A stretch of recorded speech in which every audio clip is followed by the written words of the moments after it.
Po thua dhe PDK si shkon për shtatje? Gjithë ju shkon për shtatje, për shkak që është një kohë mjaftueshme dhe po shkon me një pozicion ku kryeministri ka pas 51%, ka dështuar me bë presidentin, edhe është prish me Vjosa Osmanin që ka qenë mbështetësi i saj kryesor.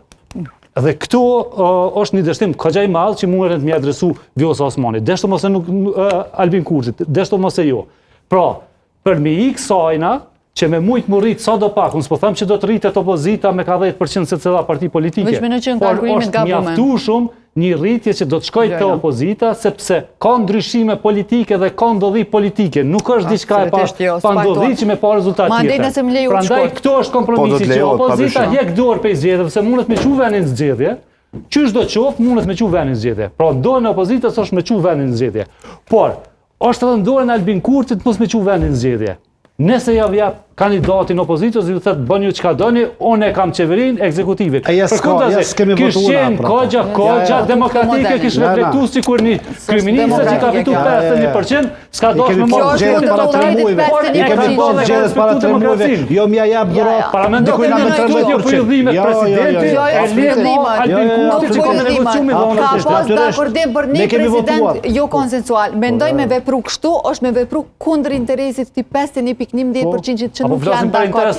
Veç ta përfundoj zonin, lutem, nuk intervero. Për vullnet qytetarëve të Kosovës po flasim. E konsideroj që është kalkulim gabim, sepse zoti Kurti në asnjë verzion nuk i detyrohet askujt përfshirë zonjën Osmani për t'i ofruar pozitën e presidentës në një situatë të caktuar. Veç ta përfundoj. Veç ta përfundoj. Që edhe unë po pajtona. Jo partive të veçanta. Sistemi të republikanit detyrohet. Në zgjedhjet e fundit parlamentare zoti Kurti ka shkuar në zgjedhje duke u bazuar në fuqitë e tij politike pa zonjën Osmani, pa një bashkëpunim me zonjën Osmani.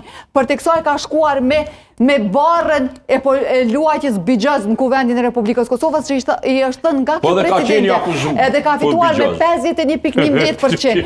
Këto janë fakte që kanë ndodhur dhe këta qytetarë kanë votuar, kanë dhënë atë verdikt që kanë dhënë. Për tek saj, nëse shkojmë na në zgjedhje me kapriçet e opozitës, që na ju lodhim me zgjedhje nëse nuk na zgjedhni neve, faturën e pagun opozita. Krijt këto kalkulime që po ja shtinin kry gabim, po ju reflektojnë rezultate. Dhe me këshilltarë të tillë unë isha që kjo faturë se që është esenca, që 34 ditë,